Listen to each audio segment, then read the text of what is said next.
So we get another aircraft type from Lufthansa in the new Lufthansa livery. Finally, the A321NEO, which of course is also a new aircraft type in the Lufthansa fleet itself. But is it any good?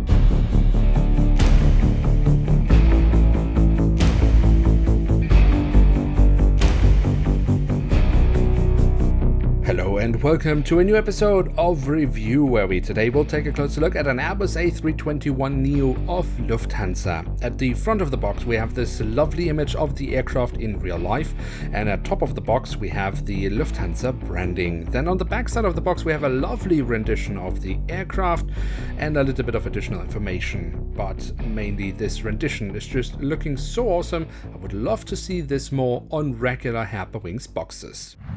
And here she is, the Airbus A321NEO in the new or current standard livery of Lufthansa. And it's important to highlight this is really just the standard livery, no additional details, no stickers or anything like that, because I know there are quite a few collectors that were just waiting for a standard livery aircraft from Lufthansa with no additional stickers or anything else.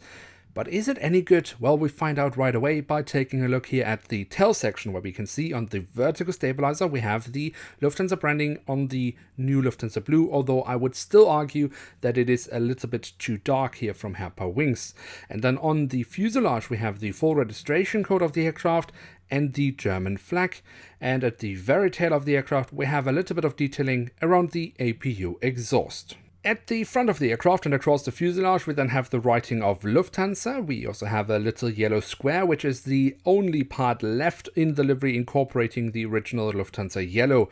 Underneath that we have the aircraft type specification and the name of the aircraft. In this case the aircraft is named after the German city of Aachen. Then we also have a Star Alliance logo, of which Lufthansa is a founding member, and underneath the cockpit windows we find the Lufthansa logo once again.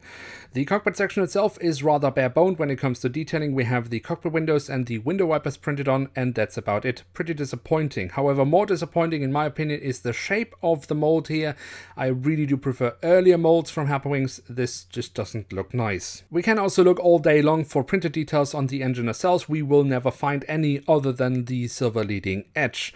The physical detailing and the shape of the engines I think looks nice, however they are of course way too big, leaving us with this ugly issue of having pretty much no ground clearance, an issue Herpa unbelievably still hasn't solved. And the fact that we can look into the engines where we very nicely can see the engine fan blades just doesn't cover for that. But we do also need to have a little bit of positivity from this aircraft model, so perhaps we can find it on the wings, because if we look here at the top side we can see the different flaps, slats and spoilers have been carved out quite nicely. We also have the markings for the emergency exits, which also have been printed onto the fuselage. The underside of the wings I think looks pretty alright as well, and what I really do like are the winglets with the Lufthansa branding printed on here as well. I think Herpa has overall done a decent job with that. And then we have the main landing gear. Well, I think it's overall looking okay as well. The front landing gear doesn't look nearly as bad as it normally does, although it is still not great. And of course it is like day and night compared to previous versions of that, and the older ones are better. And then last but not least, we also have the doors to the cargo compartments printed on here in the back side of the aircraft and here at the front of the aircraft. So there we have it, the Airbus A321NEO in the current standard or new livery of Lufthansa. And what can we say about this aircraft model? Well, to be honest, there isn't much more to say about this aircraft model. It is a very standard model from Herpa Wings.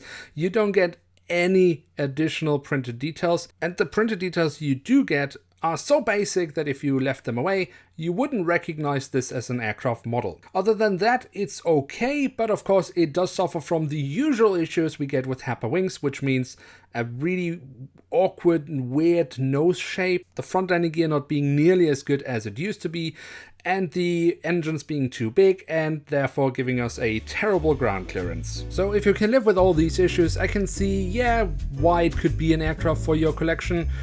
It's just a shame that the Herpa standard used to be so far beyond what we are getting here. So with that, we have reached the end of today's episode. If you have enjoyed the video, then don't forget to leave a like. That would be very much appreciated. And of course, if you are new around here, why not hit subscribe?